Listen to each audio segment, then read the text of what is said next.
bisa diterangkan. Ya, terkait hasil persidangan hari ini bagaimana Pak? Sidang hari ini satu saksi yang disebutkan dalam dakwaan yang disebut menjemput Meli tengah malam itu membantah peristiwa itu.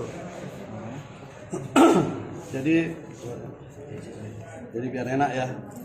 Ini karena saya harus melakukan cara yang berbeda sekarang melihat persidangan yang belakangan ini sudah semakin berusaha menutupi oknum-oknum tertentu. Bentar ya, saya harus ambilkan data lah.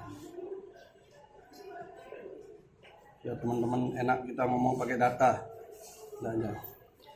Jadi di dalam peristiwa 10 hari kemudian ya, di sini ada disebutkan nama orang dalam dakwaan. Namanya Edwin Zuhri Akhirul Azal. Ini tadi bersaksi. Dia katanya dimintai tolong oleh korban dengan naik sepeda motor ke Puri Pelandaan. Yang kemudian ujungnya adalah terjadi pemerkosaan yang kedua. Saksi mengatakan di atas sumpah dan berani bersumpah peristiwa itu tidak pernah ada. Namanya dicatut oleh korban. Saksi yang mengaku korban. Peristiwanya tidak pernah ada, bahkan seumur dia ada di pondok tidak pernah gonceng dia. Selain adik kelas dan dia memang tidak pernah berhubungan langsung. Jadi peristiwa bahwa dia ditelepon disuruh bonceng itu tidak ada. Yang menarik adalah kesaksian itu ditambahkan. Sebelum dia bersaksi, dia didekati oleh mantan saksi yang lain dari kelompok yang lain yang menjamin yang bersangkutan untuk memihak ke sana. Lalu dia disuruh bersaksi memihak ke sana dan dijamin akan bisa dilindungi LPSK. Tidak hanya itu, di sidang juga tadi dibuka dialognya, percakapannya. Yang bersangkutan disebutkan bahwa si saksi cerita bahwa dia bisa mengatur nanti dengan Kajari kalau dia untuk tidak dipanggil. Faktanya adalah yang bersangkutan memang tidak mau dipanggil. Fakta, sehingga kami meminta untuk dihadirkan. Faktanya ya. Jadi peristiwa ini menurut kami sudah menjadi rekayasa struktural. Karena dari keterangan saksi saja bisa menyampaikan begitu. Udah kamu jangan bersaksi. Kalau kamu bersaksi menguntungkan, kita akan atur biar dilindungi LPSK dan sebagainya. Jadi cara-cara ini kan cara-cara yang sebenarnya bagian pada obstruction of justice ya.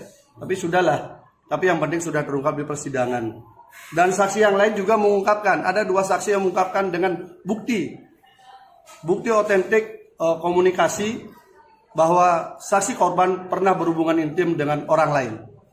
Siapa itu Pak? Nanti itu karena sidang tertutup kami tidak bisa ungkap. Tapi bukti otentik itu dibuka. Dilihat oleh JPU, dilihat oleh majelis hakim dan dilihat oleh kita. Komunikasi itu ada melalui medsos. Gitu ya. Berarti ada si yang korban itu sebelum terjadi ini sudah ada indikasi sudah pengakuan dari yang diajak berhubungan itu.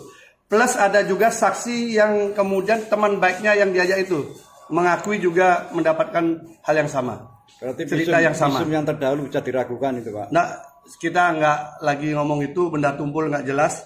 Tapi yang pasti kita berpijak pada kesaksian. Jadi saksi yang tadi 4-4-nya adalah saksi-saksi yang sudah meratakan keseluruhan dakwaan.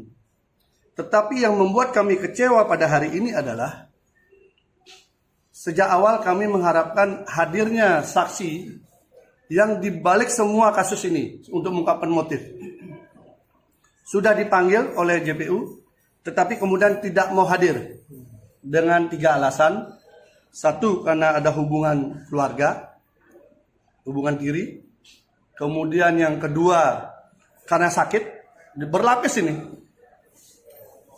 Sakit. Dan yang ketiga, karena dia juga membuat laporan polisi tahun 2021 yang ada kaitan dengan kasus ini. Oh, berarti intinya dari ini semua itu ada dalangnya ya? Kita ingin membuka motifnya kan, karena saksi ini ada di BAP. Saksi ini ada di BAP. Kami sangat kecewa. Ini tidak dihadirkan dan baik majelis hakim maupun JPU bersepakat untuk tidak menghadirkan. Berarti kloplah sudah bahwa kita tidak bisa mengungkapkan motif ini di tengah persidangan. Karena sudah secara struktural dari proses perpindahan ruang sidang, dari proses semuanya, bahwa ini bukan kekuatan kecil yang menggarap Mas Beki. Bukankah namanya persidangan itu untuk Mencari kebenaran material. kebenaran tentang Betul. fakta yang ada kan? Makanya kami ajukan keberatan tertulis bahwa persidangan ini tidak fokus lagi mencari kebenaran material, tapi sudah muncul upaya untuk menutupi oknum tertentu agar tidak terungkap motifnya.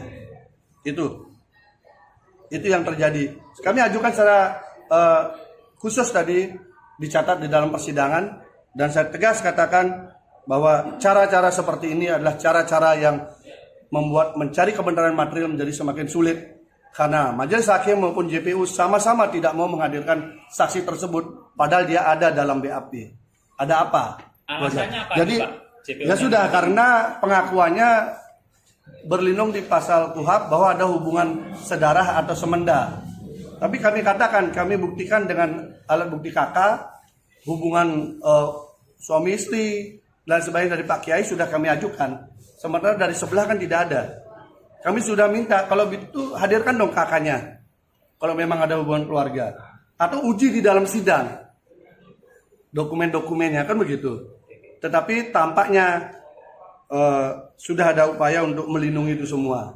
Berarti memang saksi ini adalah saksi yang luar biasa untuk semuanya, untuk mereka-mereka itu. Saya nggak tahu persidangan berikutnya ini hanya seremonial atau tidak. Itu jujur aja, dengan melihat tidak ada semangat untuk mencari kebenaran material, saya jujur pesimis melihat persidangan ini selanjutnya. Karena diajak mencari kebenaran material sama-sama nggak mau. Itu aja. Kalau sama-sama penegak hukum yang benar kan, ayo kita bareng-bareng cari kebenaran material. Apa sih yang terjadi? Harusnya begitu. Tapi ini malah dilindungi saksi ini biar motifnya tidak terungkap. Sedih juga kita. Sidang berikutnya Selasa, Rabu, Kamis, Jumat. Siap hari. Saksi. Pokoknya kita mau cari saksi sebanyak-banyaknya. Besok masih ada berarti besok. Jadi 15. Ini bisa lebih. Senin Kan sudah bisa lebih nih. Sampai sekarang ini sudah total berapa Pak yang sudah diperiksa saksinya kalau dari pihak ini? Kalau dari pihak jenengan sudah berapa orang saksi? Berapa dulu total tuh? Udah banyak nih. Udah banyak, saya lupa. 10 ada? Lebih. Karena baru saya juga terungkap motifnya, kenapa tidak dipanggil yang disebutkan dalam dakwaan tadi. Ternyata ada dialog di situ untuk jangan dihadirkan. Itu kan aneh kan? Ada di dalam dakwaan, disebutkan orangnya dalam dakwaan, tapi tidak mau dihadirkan di dalam persidangan. Apa motifnya? Kalau memang mau penegakan hukum, kebenaran material, harusnya berani menghadirkan. Kan yang kita cari kan kebenaran, keadilan, bukan asal hukum orang. Kalau asal hukum orang, ngapain ada sidang sampai sekian lama kan? Langsung aja dihukum jeblosin, nggak usah diperiksa. Makasih Pak. Ya, semangat tuh.